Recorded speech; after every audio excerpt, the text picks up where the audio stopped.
If you thought Mohammed Hijab was having a bad year, you need to check on Ali Dawah.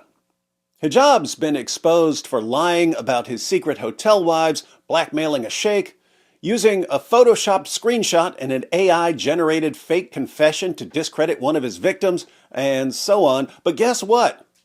All of that is totally forgivable in the Dawah community. As long as you're attacking Christians, attacking Jews, attacking the Bible, you can do anything you want. No one will ever hold you accountable. Ali Dawah, by contrast, is in a lot more trouble right now. Because if you thoroughly embarrass the Ummah on their favorite topics, the Trinity and the deity of Christ, and if you're so arrogant that you destroy your own case with your own visual aid, your fans just aren't going to be as forgiving. I know people like to post so-and-so's career ended by such and such, and it's usually not true. But this is a rare instance where someone simply isn't going to recover from the embarrassment. So, what just happened to Ali Dawah? Well, to his credit, he agreed to have a street debate with GodLogic in London. But he tried to avoid actually debating by begging for prayer mat donations. This is a guided prayer mat.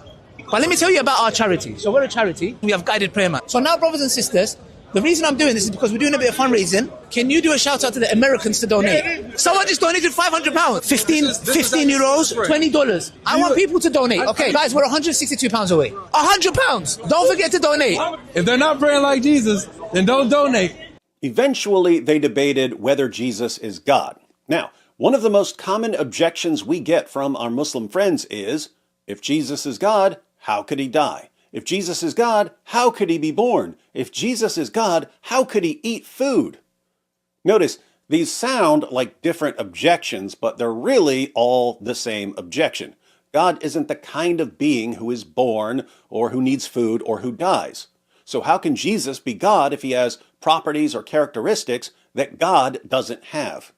This is an objection to the incarnation, God taking on human nature and entering creation as Jesus of Nazareth. Ali Dawah raises the same objection, but he tries to make it sound more philosophical by using philosophical terms that he doesn't understand. He begins by saying that there are three types of existence. The first thing I'm going to say is this. There are three types of existence. Three types of existence? There's three types of existence. There is impossible existence. Impossible existence? Yes. Impossible existence? Is impossible existence a type of existence? Watch GodLogic instantly spot a problem with Ali Dawah's favorite argument. Define, like... I'm going to give you the definitions. Yeah, give me an example of an impossible existence. Okay, so there are three types of existence. Okay. Impossible existence is like having a triangle square. So does it exist? No. So it doesn't exist. It's an impossible existence. So it doesn't exist. No, it won't exist. You can't have a triangle square. So then there's only two types of existences right now? No, we're going to come to that. We're doing it bit by bit. Oh yeah, we just eliminated one of them. Yeah. So, impossible existence is something like a triangle square. A triangle square can't exist because it would be a contradiction. But that's not a type of existence. It's a type of non-existence. Saying there are three types of existence and one of them is impossible existence is like saying there are three types of Muslims: good Muslims, bad Muslims, and non-Muslims. Non-Muslims would not be a type of Muslims, just like impossible existence would not be a type of existence. Ali Dawah goes on to argue that the Christian view of Jesus as fully God and fully man is like a triangle square. It's a contradiction. Why? Because Jesus' divine nature is independent, doesn't depend on anything else for its existence, while his human nature is dependent. It depends on something else for its existence. According to Ali Dawah, something can't be both dependent and independent because that would be a contradiction. But GodLogic shows why it's definitely not a contradiction. Because Jesus has a divine nature, he has a nature that is independent.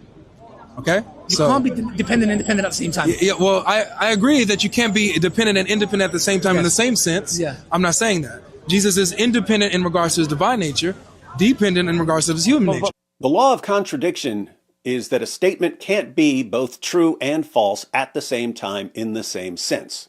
The statement, David Wood is in Great Britain, can be true at one time and false at a different time. That's not a contradiction. If I say, the sun rises in the east, that's true in one sense, it's true from our perspective, but in a different sense, it's false, because the sun isn't actually rising, the earth is rotating. So the statement, the sun rises in the east, is true in one sense, but false in another sense.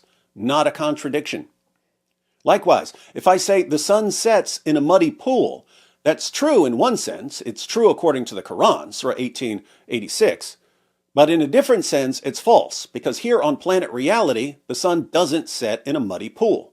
So the statement, the sun sets in a muddy pool, is true according to the Quran, but false according to reality. Not a contradiction. Since Ali Dawah doesn't understand what a contradiction is, he keeps insisting that Jesus, in Christian theology, is like a triangle square. So, GodLogic points out something else. A triangle square cannot be the same thing, right? Now let me ask you this. Can a triangle and a square be put next to each other? Yeah. Okay, is that a contradiction? No. Okay, so I'm not saying that the divine nature and the human nature are intertwined and mixed and are the same exact thing. I'm saying that they're next to each other. They're united in the person of Jesus. So, Christians aren't saying that Jesus' human nature is both dependent and independent. We're not saying that Jesus' divine nature is both dependent and independent. We're saying that Jesus' human nature is dependent and that his divine nature is independent and that the two natures are united. You can say you don't believe that, but like it or not, it's not a contradiction. So I'm not saying that Jesus is independent and dependent in the same exact way in the same sense. That would be a contradiction. I'm saying that he has a nature that is independent and a nature that is dependent. Two different natures united in the person. That's called the hypostatic union. This is Christian theology. GodLogic shows, in multiple ways even a child could understand, that there's no contradiction. But he's not talking to a child, he's talking to Ali Dawah, who, again, doesn't even understand what a contradiction is. And Ali Dawah just keeps claiming that there's a contradiction. The body, the flesh is dependent, but the godly nature is independent. My friend, we call that an oxymoron. We call that a contradiction. We call that black and white, because they are two total opposites. That was part one of their debate, and it seemed like it was over. But Ali Dawah found out that when GodLogic showed up on his channel, his views shot up, and more viewers meant more prayer mat donations. So, he showed up to Speaker's Corner for round 2, and he brought a gift that GodLogic would soon use to end Ali Dawah's career. Now guys, it's the first time I am buying Ahlul Kitab, my Christian friend a present. I even wrapped it up myself in Peppa Pig. What did Ali Dawah bring for GodLogic? And how did it end Ali Dawah's career? We'll find out after a brief word about this video's sponsor.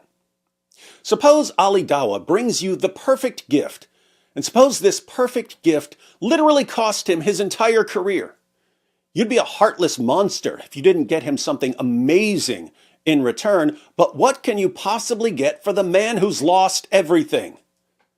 Get that man an Artza box. Artza is a company in Israel that comes up with a new theme every few months.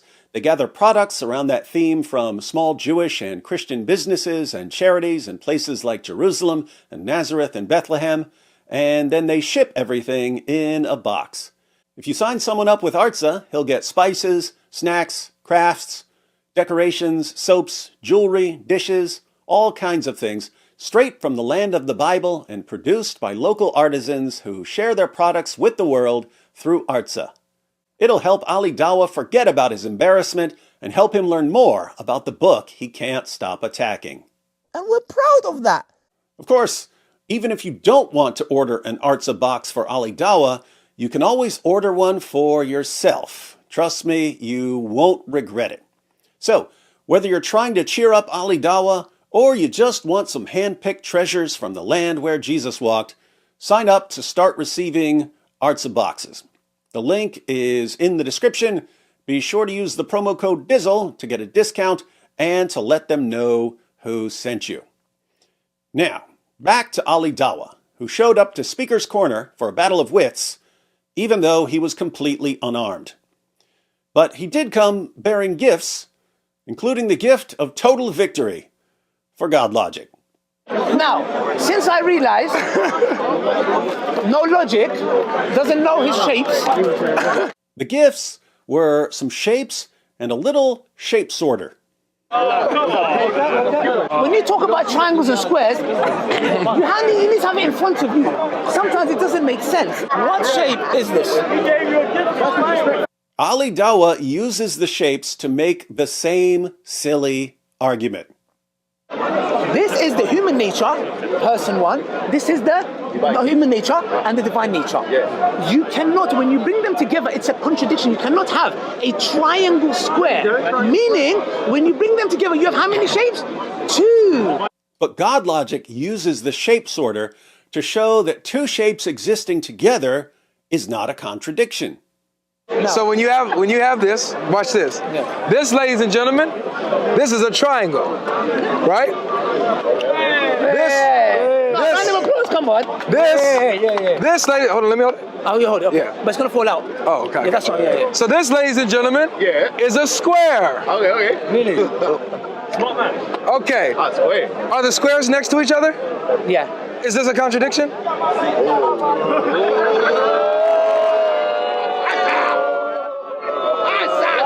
Well, is it?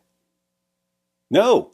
A triangle square, something that's a triangle and a square at the same time, in the same sense, would be a contradiction.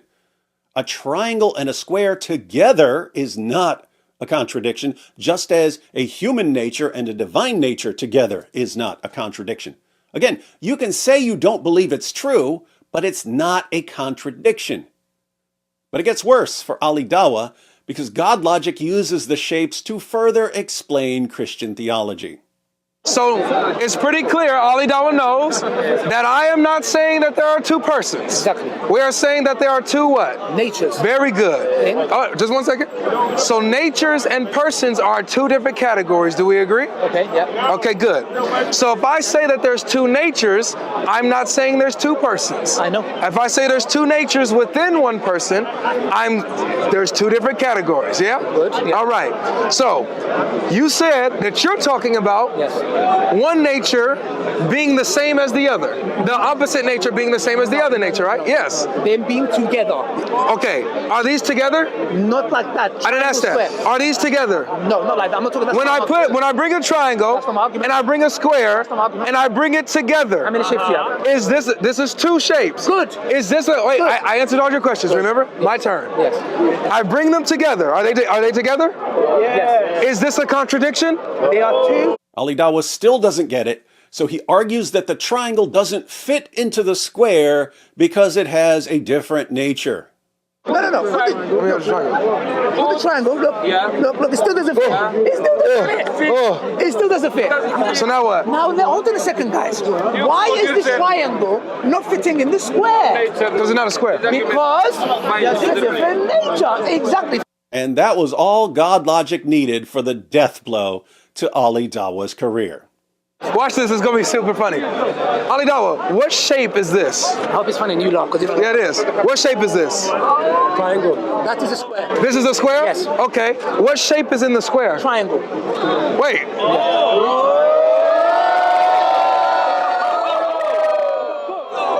You just told me that a triangle cannot be in a square. But you just said that this is a square that has a triangle in it. Wait.